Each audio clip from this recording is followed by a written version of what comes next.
À la montagne, Dieu appelle, se révèle et parle.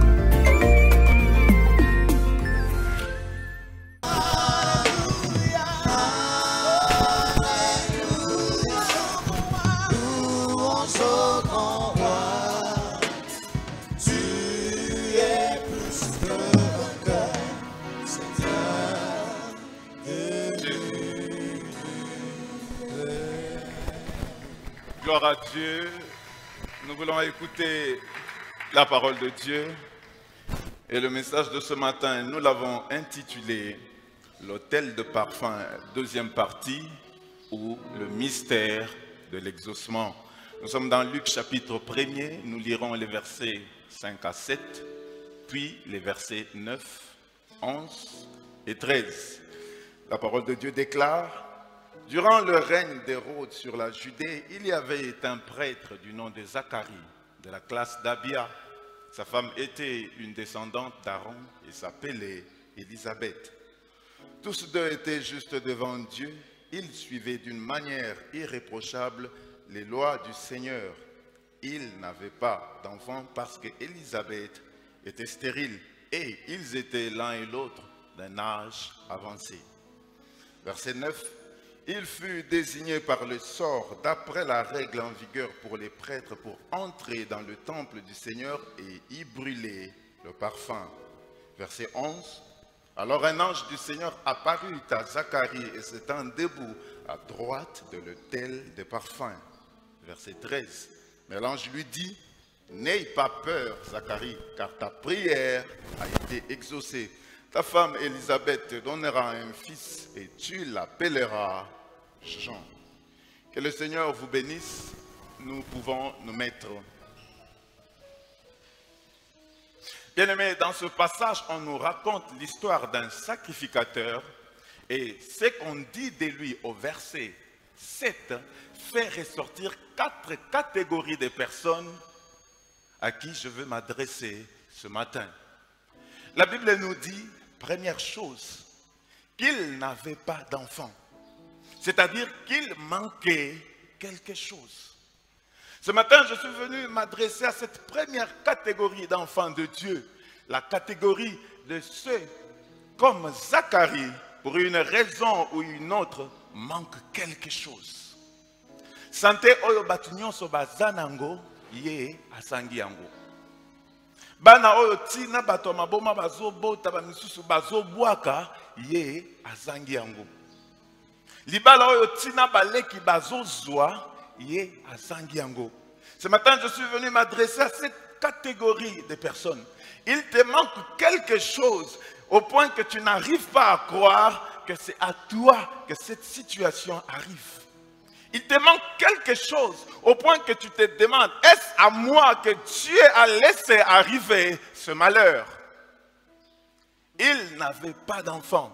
C'est-à-dire, depuis qu'il servait le Seigneur, il n'avait pas reçu des récompenses. Parce que Psaume 127, 3 nous dit, les enfants sont une récompense de l'Éternel.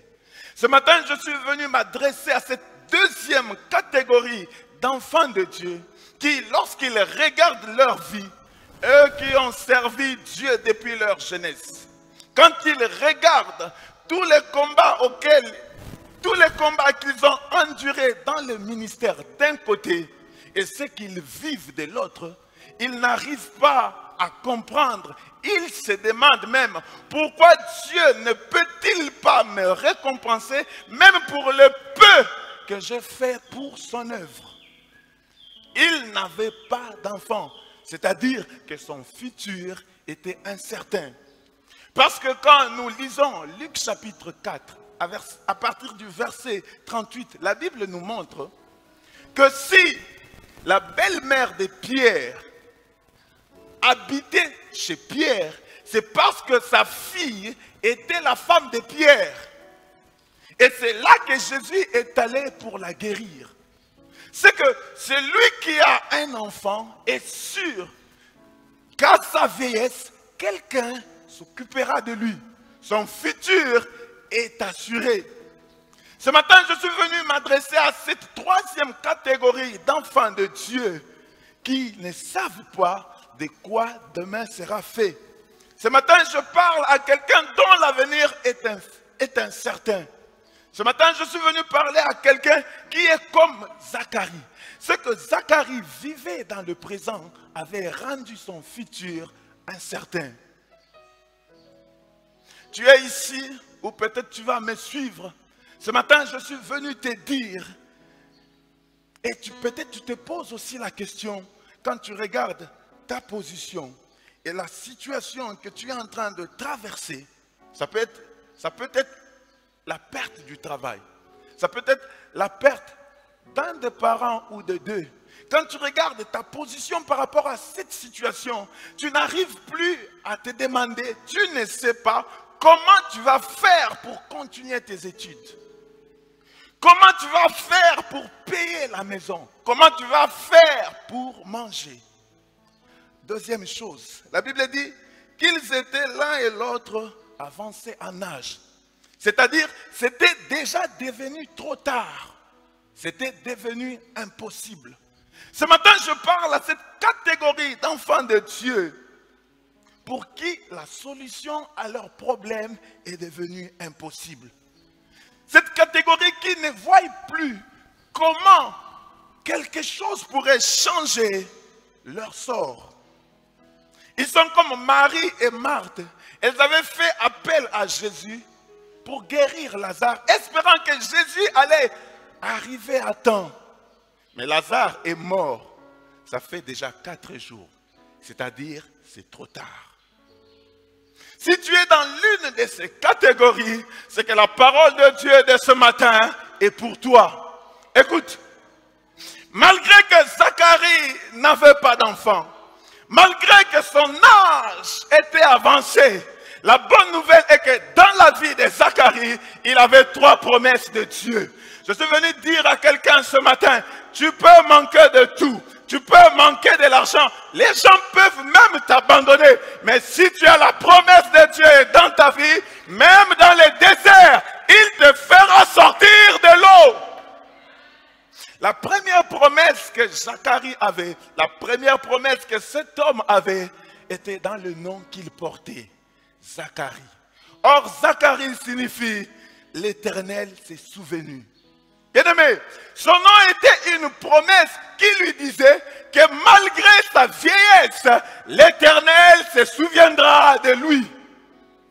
Je suis venu dire à quelqu'un ce matin qui n'a pas encore reçu la récompense de Dieu. Ce matin, l'Éternel se souviendra de toi. Je parle à quelqu'un qui manque quelque chose. Ce matin, l'Éternel se souviendra de toi. Les gens disent que tu es vieilli, que c'est devenu trop tard. Je suis venu te dire que ce matin, l'Éternel se souviendra de toi. Les gens disent que ta situation, il n'y a plus de réponse. C'est devenu impossible. Je suis venu te dire ce matin que l'Éternel se souviendra de toi. Parce qu'il existe au ciel un Dieu. Et l'Éternel se souviendra de toi. La deuxième promesse de cet homme était dans la classe à laquelle il appartenait. La Bible dit qu'il était de la classe d'Abia. Or, Abia signifie dont l'Éternel est un père. Bien-aimé, pourquoi l'Éternel se souviendra de toi? Parce que pour toi, l'Éternel est un père. Je suis venu te dire, les gens peuvent dire ce qu'ils veulent de Dieu. Je m'en fous. Les gens peuvent penser de Dieu comme ils l'entendent. Mais moi, je suis de la catégorie de ceux pour qui l'Éternel est un père. Et comme l'Éternel est un père, je suis sûr qu'il se souviendra de moi. Or, en hébreu, le mot père veut dire créateur. C'est que dans la vie de Zacharie, même quand il marchait, Zacharie savait une chose, que malgré ma vieillesse, Dieu peut créer quelque chose dans ma vie.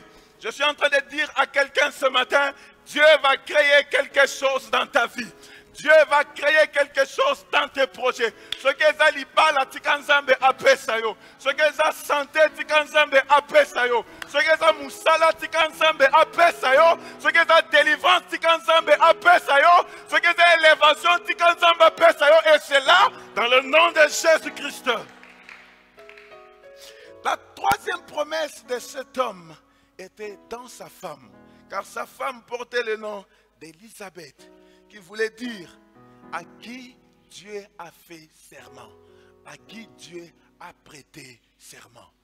Donc, malgré la vieillesse, ce couple savait que dans la vie, pendant que les gens se moquaient, pendant que les gens riaient, ce couple en marchant savait que nous sommes en train de marcher, mais nous avons une promesse de Dieu. Même quand on ne voit rien, même quand on se moque de nous, pour nous, Dieu a fait, a prêté serment.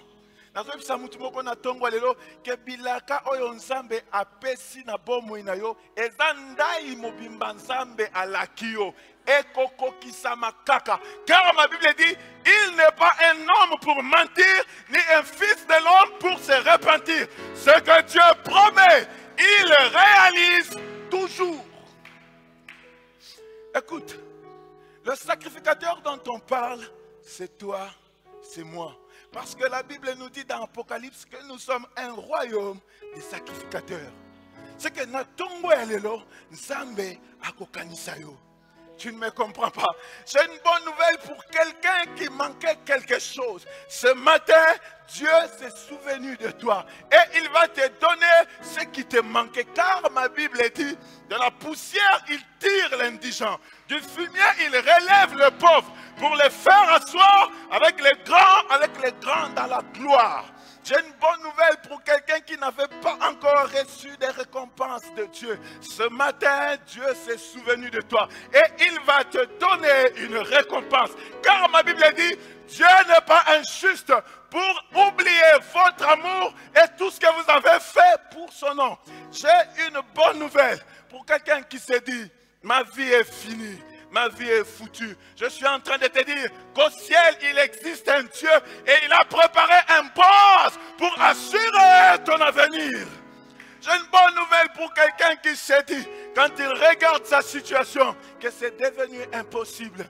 Écoute, les enfants d'Israël ont passé près de 400 ans d'esclavage en Égypte. Chaque jour, c'était la même chose. Les jours passaient et se ressemblaient.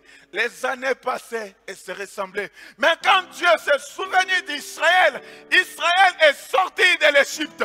Je suis en train de te dire que malgré le malheur que tu es en train de vivre, Dieu se souviendra de toi. Parce que ma Bible dit, le malheur atteint souvent les justes, mais l'Éternel en délivre toujours. Mais regardez, ce qu'on dit de Zacharie et d'Élisabeth au verset 6. La Bible dit, ils étaient tous deux justes devant Dieu. Ils observaient d'une manière irréprochable tous les commandements et toutes les ordonnances du Seigneur. Le verset 6, on nous présente la relation de Zacharie avec Dieu. Ce qu'ils étaient, ce qu'il était pour Dieu. Et le verset 7, on nous présente ce qu'il vivait. Bien-aimé, dans la vie de cet homme, il y avait une contradiction. Ce qu'il était pour Dieu ne correspondait pas à ce qu'il vivait. Pendant des années, dans la vie de Zacharie, il y avait cette contradiction. Ce qu'ils étaient devant Dieu ne correspondait pas à ce qu'ils vivaient. Jusqu'au jour où Zacharie s'est retrouvé à l'autel des parfums. Qu'est-ce que je suis en train de te dire? Je suis en train de te dire que quand ce que tu es pour Dieu ne correspond pas à ce que tu vis, c'est que la solution, c'est à l'autel des parfums. Quand ce que tu es pour Dieu ne correspond pas à ce que tu vis, c'est que Dieu t'appelle à l'autel des parfums. Je suis en train de te dire, Zacharie a été dans cette situation. Mais lorsqu'il s'est retrouvé à l'autel des parfums, les choses ont changé dans sa vie. Je suis venu dire à quelqu'un la bonne nouvelle. Écoute, pour la solution à ton problème, Dieu ne t'attend pas dans les maisons des gens, mais il t'attend à l'autel des parfums. Tu ne me comprends pas. Je suis en train de te dire qu'il n'y a pas d'exaucement dans les calomnies. Ado tongi tongo ti pourquoi? Et qu'on fait ça yo musalate. Tant qu'à abomi Abel, et puis ce qui est place, il y a balité. Il n'y a pas d'exaucement dans les calomnies. Là où Dieu t'attend pour la solution à tes problèmes, c'est à l'autel des parfums. Maintenant, pourquoi l'ange a été envoyé à Zacharie pendant qu'il... Pourquoi l'ange n'a pas été envoyé à Zacharie pendant qu'il dormait? Mais c'est seulement quand il s'est retrouvé à l'autel des parfums pour offrir des parfums. Bien-aimés, les parfums symbolisent la prière des saints. Apocalypse chapitre 5. Donc, le fait d'être debout devant l'autel des parfums, le fait d'offrir les parfums était simplement un langage pour dire que Zacharie était en prière. Qu'est-ce que je suis en train de dire? Je suis en train de dire que là où les hommes se mettent en prière pour chercher Dieu, c'est là où Dieu envoie son ange pour apporter la réponse.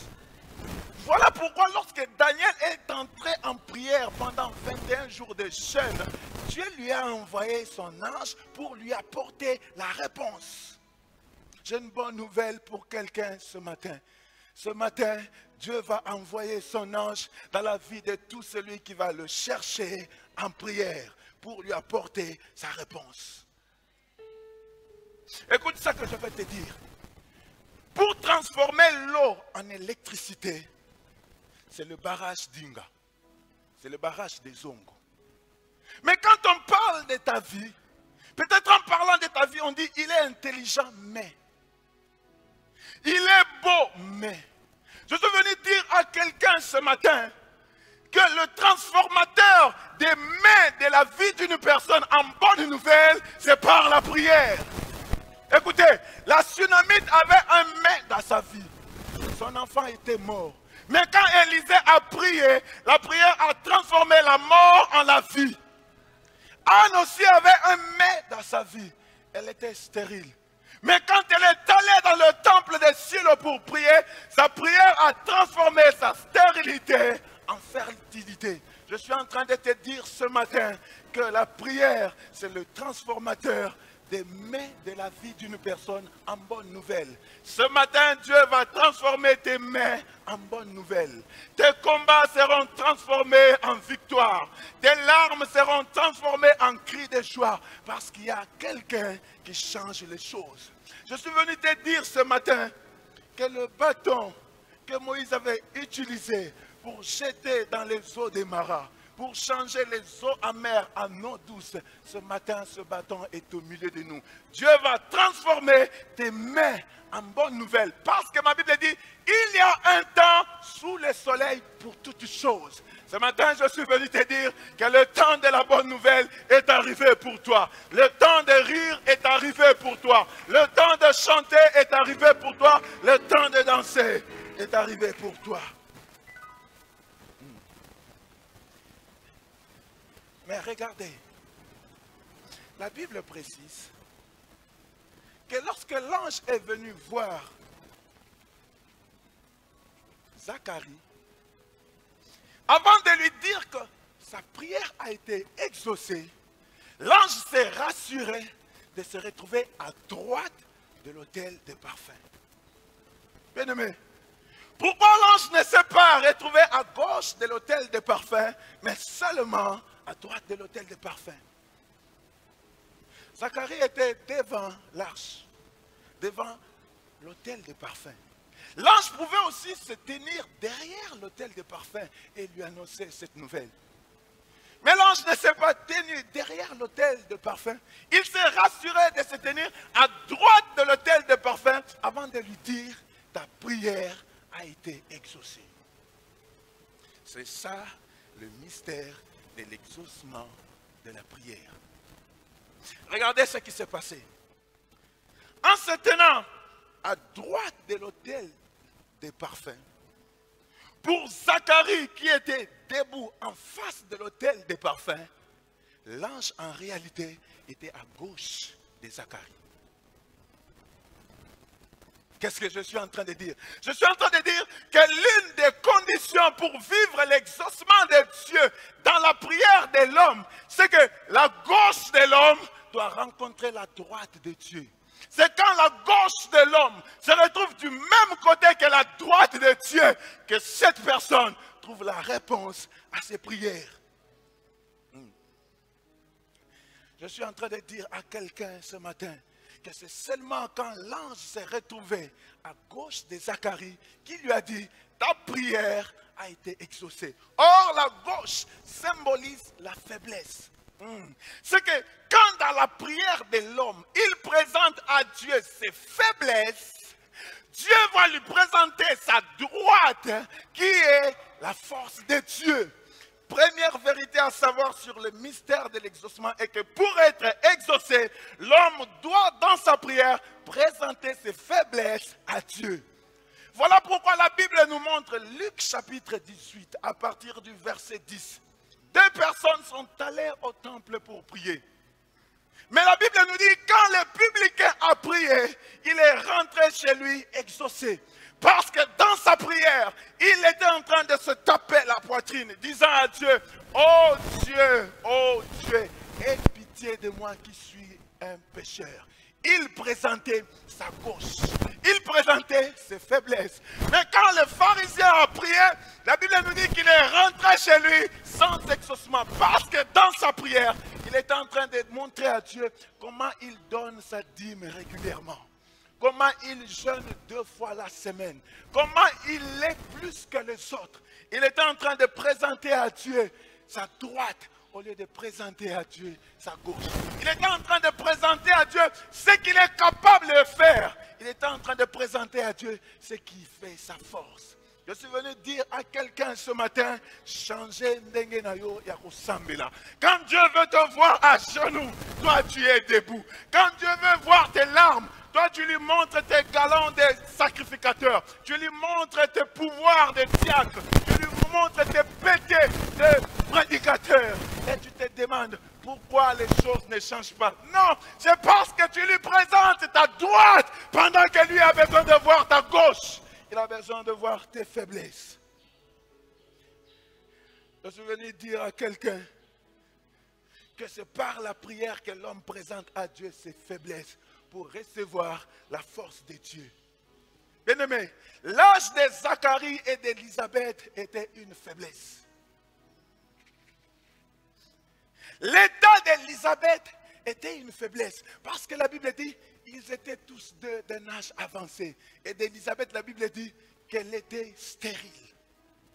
Mais quand l'ange vient, il va se tenir à gauche de Zacharie pour lui dire, si l'âge est une faiblesse, si l'état de ton épouse est une faiblesse, mais à cause de ta prière, Dieu m'a envoyé te donner la force.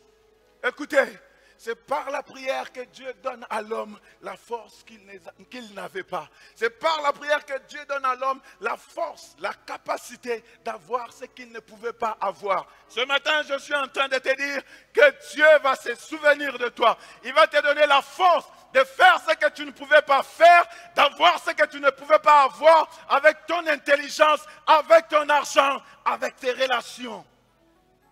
C'est par la prière que l'homme présente sa gauche à Dieu et c'est par la prière que Dieu apporte sa droite à l'homme. L'ange était à droite de l'autel des parfums car la droite symbolise la force, la droite symbolise la puissance. Exode chapitre 15, verset 6.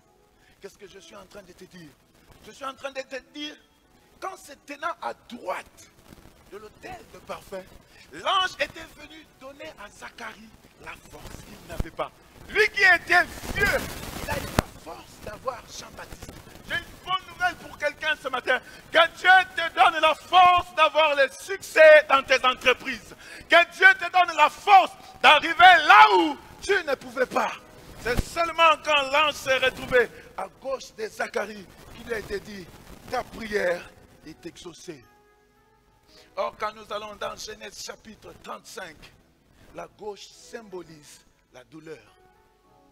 Car la Bible nous montre que quand Rachel a donné naissance à son deuxième enfant. Comme l'accouchement était pénible et qu'elle était en train de rendre l'âme, elle va donner à l'enfant le nom de Ben-Oni, pour dire fils de ma douleur. Mais son mari Jacob va changer l'enfant, le nom pour lui donner le nom de Benjamin, qui veut dire fils de ma droite. Or, en donnant à l'enfant le nom de fils de ma droite, Jacob avait fait de la gauche le symbole de la douleur. Qu'est-ce que je suis en train de dire? Je suis en train de dire que c'est dans la prière que l'homme présente à Dieu ses douleurs pour recevoir de Dieu sa droite qui est la consolation. Deuxième vérité sur le mystère d'exaucement. Pour être exaucé, l'homme doit présenter à Dieu dans sa prière la douleur que sa faiblesse lui cause. Bien-aimé, Anne n'avait pas d'enfant. Cependant, Anne montait au temple chaque année. Mais qu'est-ce qui a fait que pendant toutes ces années, elle qui montait au temple chaque année, ne puisse pas avoir des enfants? Allez lire cette histoire. Vous verrez que quand Pénina insultait Anne, au lieu d'aller répandre sa douleur devant Dieu, Anne déchargeait sa douleur sur la nourriture. Lisez cette histoire. On dit que quand Pénina l'insultait, elle ne mangeait pas. Au lieu de répandre sa douleur devant Dieu, elle déchargeait sa douleur devant la nourriture, sur la nourriture, contre la nourriture. Et cela n'a rien changé de sa situation. Mais le jour où Anne a décidé de répandre l'amertume de son cœur devant Dieu, la Bible dit qu'elle a été exaucée. Je suis en train de te dire ce matin, c'est par la prière que l'homme déverse la douleur que sa faiblesse lui cause pour que Dieu lui accorde sa droite qui est sa consolation. Je parle à quelqu'un ce matin, les gens te voient rire, les gens te voient marcher, mais il y a une situation qui te ronge. Il y a une situation qui te fait mal.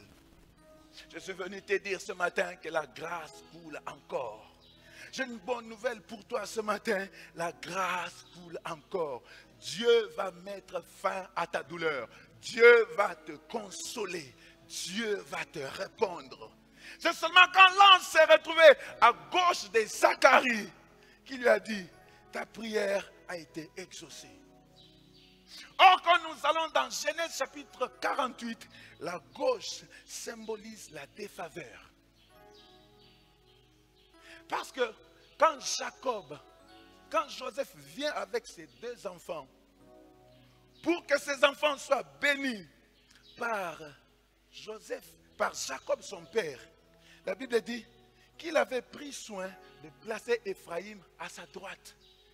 En plaçant Ephraïm à sa droite, ce n'était pas parce qu'il aimait Ephraïm. Et ça n'a pas position, ce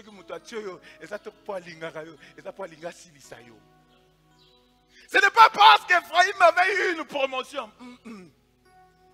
En plaçant Ephraïm à sa droite, Joseph savait qu'une fois devant Jacob, Ephraïm qui est à sa droite va se retrouver à gauche de Jacob. C'est ça la même chose avec Zacharie devant l'autel des parfums. Et il savait que Manassé qui était à sa gauche va se retrouver à sa droite. Donc Joseph savait qu'en plaçant Ephraïm de cette manière, il va se retrouver à gauche de Joseph, à gauche de Jacob. Pourquoi? Parce qu'en tant que cadet, Ephraïm n'avait pas droit d'obtenir la bénédiction de la main droite. En tant que cadet, il y a des choses pour lesquelles Ephraïm était défavorisé. Mais lorsque Ephraïm arrive, la Bible nous dit que Jacob va prendre sa main droite et la poser sur Ephraïm. La main droite qui symbolise la grâce, parce que c'est la main que Ephraïm ne méritait pas d'avoir. Qu'est-ce que je suis en train de dire? Je suis en train de dire que quand Dieu exauce l'homme, il change sa position. Troisième vérité à savoir, c'est que le but de l'exaucement et d'apporter la grâce dans la vie de celui qui a été défavorisé. Quand Dieu t'exauce, c'est pour qu'il y ait changement de position. J'étais aveugle, maintenant je vois. J'étais paralytique, on m'a dit prends ton lit et marche. Et ce matin, j'ai cette bonne nouvelle à te communiquer, que Dieu va t'exaucer pour changer ta position. Quand Dieu a donné Jean à Élisabeth, Élisabeth n'était plus comptée parmi les stériles. Et la bonne nouvelle de ce matin est que Dieu te prépare un exaucement pour changer ta position. Je suis en train de te dire que prépare-toi à un changement. Ce que les gens savaient de toi, ce n'est pas ce que les gens verront de toi. Il y a des gens qui vont dire, est-ce que c'est lui ou ce n'est pas lui? D'autres diront, non, il lui ressemble. Et d'autres diront, non, c'est bien lui. Parce que quand Dieu intervient dans la vie d'une personne, il exauce pour qu'il y ait changement de position. Je suis en train de te dire que la droite de Dieu est au milieu de nous. Et il va briser toute loi qui te défavorise.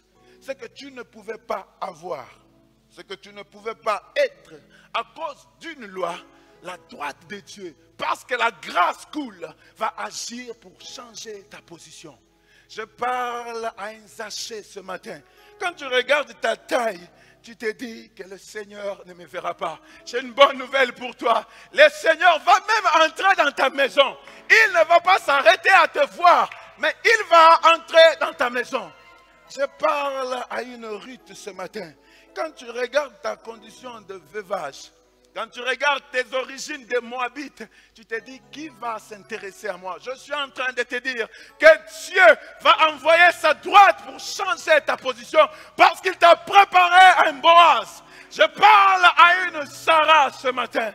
Quand tu regardes ton corps, tu dis même mon propre corps me condamne à la stérilité. Je suis en train de te dire que Dieu t'a préparé Isaac. Et Isaac signifie il rira. Toi qui as passé des années sans rire, toi qui as passé des années seulement en train de pleurer, Dieu a préparé Isaac pour toi, pour te redonner le sourire que tu n'avais pas droit. Le sourire Oyomokili et Pimilaki Oyango. Je suis en train de te dire que de toi sortira Isaac. Parce que ma Bible dit, il n'y a donc plus aucune condamnation pour tous ceux qui sont en Jésus-Christ. J'aimerais le répéter. Il n'y a donc plus aucune condamnation pour tous ceux qui sont en Jésus-Christ. La gauche, c'est ce que l'homme apporte dans la prière. La droite, c'est ce que Dieu donne dans la prière. C'est seulement quand l'ange s'est retrouvé à gauche de Zacharie qui lui a dit, ta prière a été exaucée. Or, ma Bible me dit, l'apôtre Paul est en train de dire, la nature elle-même ne vous enseigne-t-elle pas que c'est du côté gauche que se trouve le cœur de l'homme? Qu'est-ce que je suis en train de dire? Quatrième vérité pour être exaucé. Pour être exaucé, l'homme doit prier avec son cœur et non avec ses lèvres. Je suis en train de dire à quelqu'un ce matin que pour être exaucé, l'homme doit prier avec son cœur et non avec ses lèvres. Voilà pourquoi quand Anne s'est retrouvée dans le temple, 1 Samuel chapitre 1er, verset 15, la Bible dit, quand le sacrificateur vient lui poser la question, elle va dire au sacrificateur, je suis en train de répandre mon cœur. Donc, je suis en train de répandre mon cœur. Et le sacrificateur va lui dire, pars en paix et que le Dieu d'Israël exauce la prière que tu lui as adressée. Pour être exaucé, l'homme doit répandre son cœur, prier avec son cœur et non avec ses lèvres. Je suis venu dire à quelqu'un ce matin, Osambeli Pemingi, Osambeli Petangmulayi, mais Osambeli Nabibe. Osambeli na motema te. Tongo lelo nzambata na posa ke motema na yo nde esopana. Tongo lelo nzambata na posa ke motema na yo eloba. Dieu n'a pas besoin d'écouter la prière qui sort de tes lèvres. Dieu a besoin d'écouter la prière qui sort de ton cœur. Quand la prière sort du cœur, même quand les lèvres ne parlent pas, la prière parle. Oh, Anne était en train de balbutier. On pensait qu'elle était ivre. Quand la prière sort du cœur, Dieu écoute cette prière. La gauche, c'est ce que l'homme apporte dans la prière. Et la droite, c'est ce que Dieu nous donne dans la prière. J'aimerais prier avec ces 4 personnes ce matin. Si tu es là, j'aimerais que tu t'élèves, que nous puissions prier. Qu'est-ce que tu vas dire à Dieu? Qu'est-ce que tu vas répandre devant Dieu? Quelle est l'amertume du problème que tu as? Ce matin, Dieu nous donne l'occasion. Ce matin, Dieu nous donne l'occasion. Ce matin, Dieu te donne l'occasion.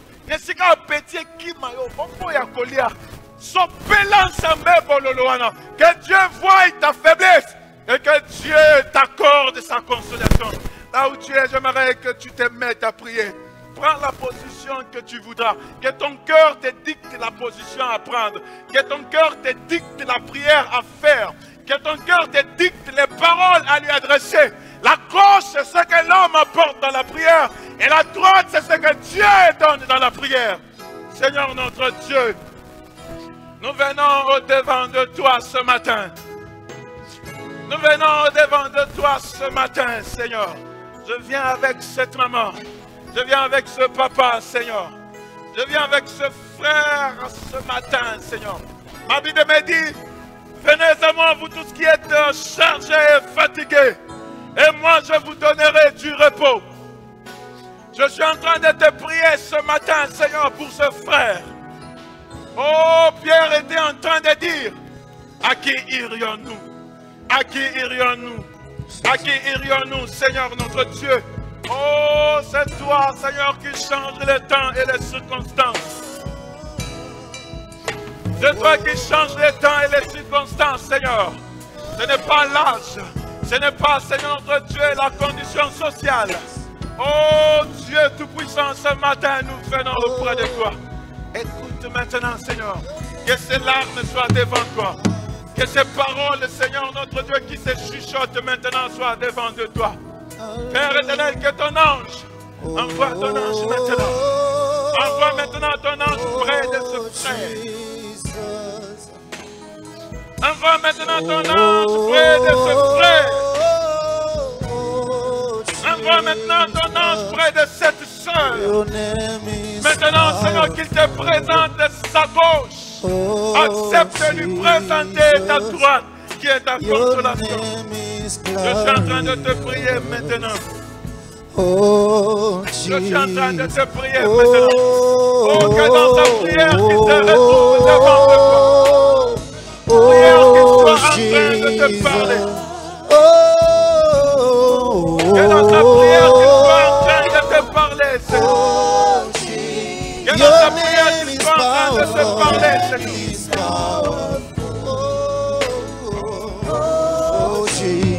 Your name is glorious.